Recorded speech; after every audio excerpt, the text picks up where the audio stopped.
So here we are, ready to do this playoff. 4 dulcimers that currently reside at my house. I'm interested in your opinion about the different ways that they sound.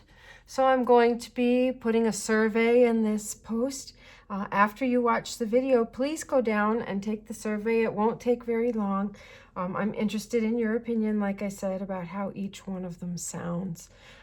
So the 2 pieces that I'm going to play on both, on all 4 instruments are Bridget Cruz, an arrangement of Bridget Cruz that we actually worked on in our Eastman class a few semesters ago, so that will be familiar to some of you. It's in the key of G major.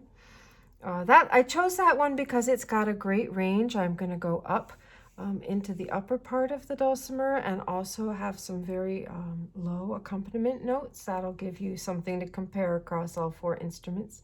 And then after a break, I'm going to play Morrison's Jig in E minor. That's the fast tune that I chose. And for part of that, I'll be using dampers on any instrument of mine that does have them. So that's 2 out of the 4, just so that you can compare that aspect of it also. All right, so here's Bridget Cruz in G major.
And here's Morrison's.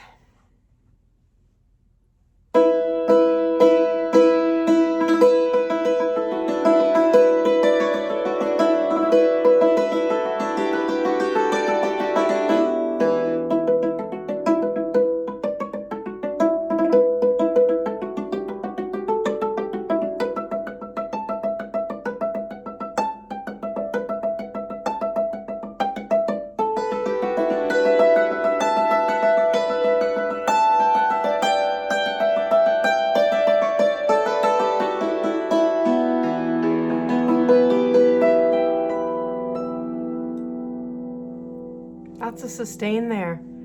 Also, I wanted to mention I only did each of those tunes 1 time because you're going to listen to them actually 4 times as we go through all the instruments. Okay, next up is going to be my new instrument, the Nick Blanton Compact Chromatic. So here we are with the newest instrument at my home, this Nick Blanton Compact Chromatic with a carbon fiber back for stability. Arrived just last Wednesday, so it hasn't even been here a week. It has some beautiful dampers and the abalone inlay all around. I've had fun working with it. It's very different than my other dulcimers, and that's a good thing. I think you'll even hear on the video that the sound is different. You can see that it has a pickup wired into the treble bridge here. There's a simple basic pickup on the back for this instrument. One thing I really appreciate about it is its slightly smaller size, hence the name compact. It still only weighs 19 pounds with the dampers attached, which is lovely. It has a super bass bridge, although it's set up quite differently than the super bass on the JRS that you just saw and the one Masterworks that has a super bass that you'll see in a moment. The other difference that makes it fun, maybe a little challenging to play intuitively right off the bat is that it's got 1-inch string spacing as opposed to 7/8 on all the rest of the instruments. 1/8 of an inch isn't a lot, but if you're going by feel, sometimes it can take a little adjustment, although I have no doubt that I'll get around to that. You might see that there are 3 extra courses on the top here. That's because this is the Ashbrook tuning setup. You can go to Nicholas Blanton Instruments or BlantonInstruments.com, I think it is, to look that up, and I'll link that for you. I'll link all of the luthiers' websites in this post. So these are the same 2 tunes. The first one is Bridget Cruz, and then after that we'll move to E minor and we'll play the jig. So here's Bridget.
A bit of sustain at the end there too. Very nice. Okay, so here we go with Morrison's. I'm playing around with the damper pedal again here.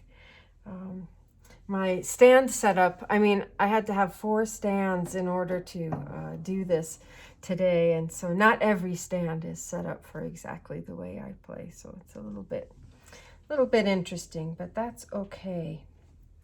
All right, so here we go. Morrison's.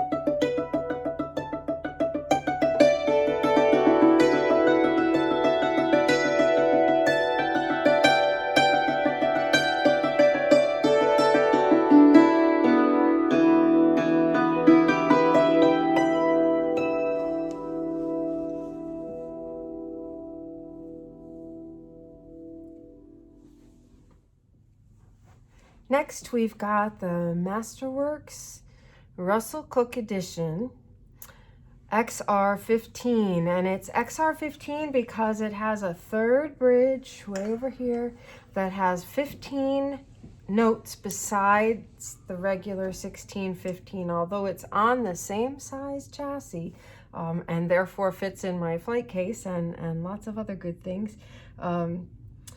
Here we have 8 bass notes, starting with a low D all the way up to B flat, and then we have 7 extra high notes built into that bridge. The XR15 isn't being made anymore by Masterworks. Russell Cook has moved on to different variations. So Ruth Smith edition, which has got 17 courses instead of 16, and so changes the chassis size.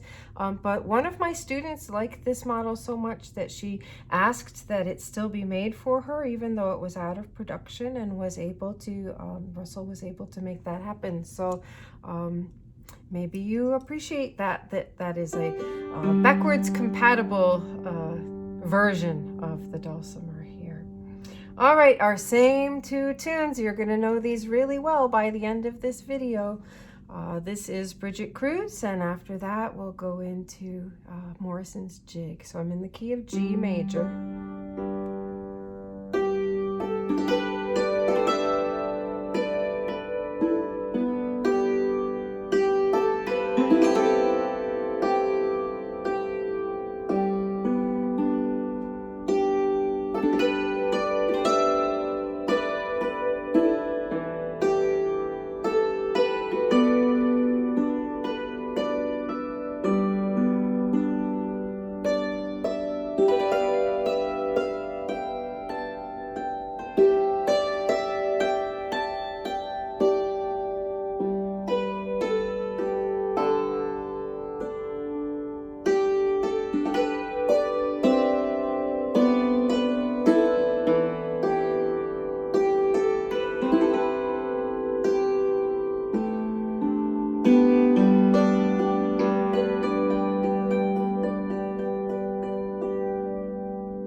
No dampers on this instrument, so it keeps ringing and ringing, which I personally like a lot of sustain.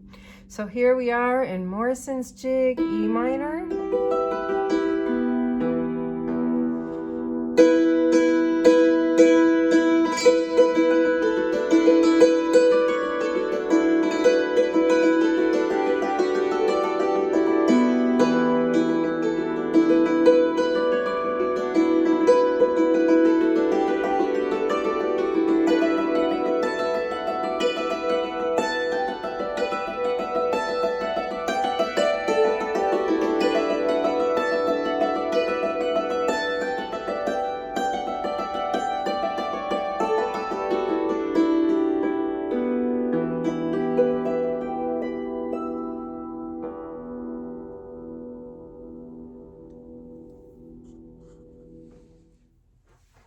All right, the other masterworks. The first masterworks that I owned, I have a very special place in my heart for this instrument.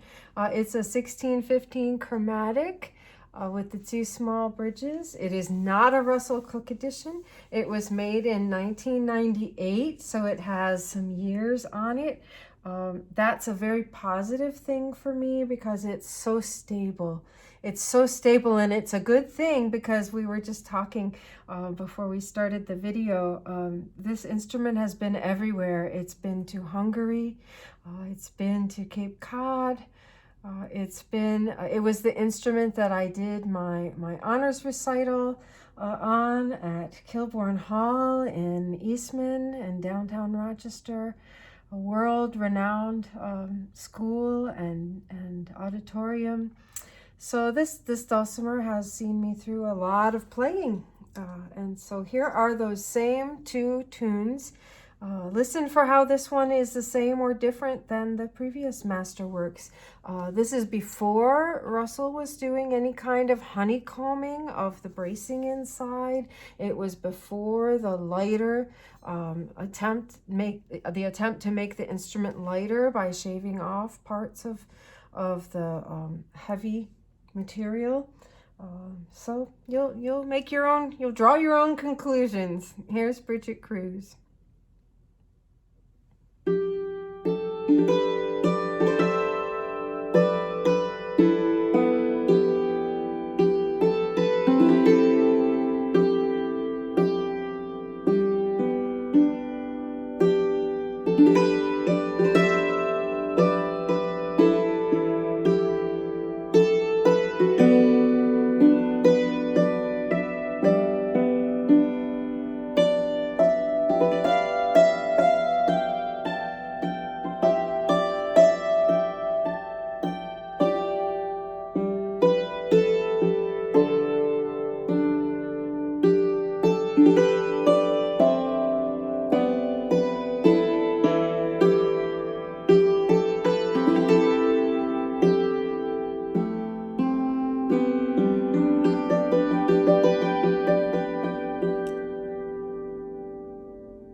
And here's Morrison's jig.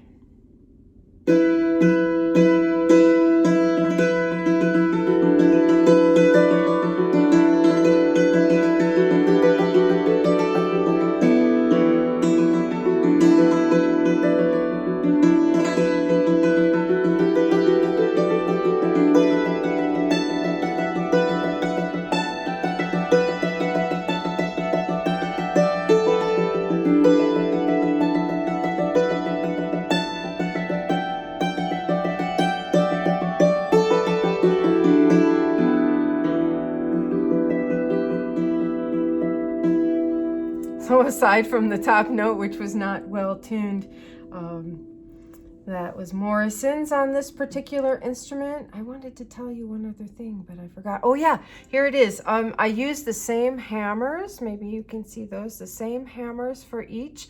And each time I played, I was using the leather side of the hammers, just so that was a variable that did not come into play. So fill out the survey. I'm very interested to hear your opinions. Thanks for listening.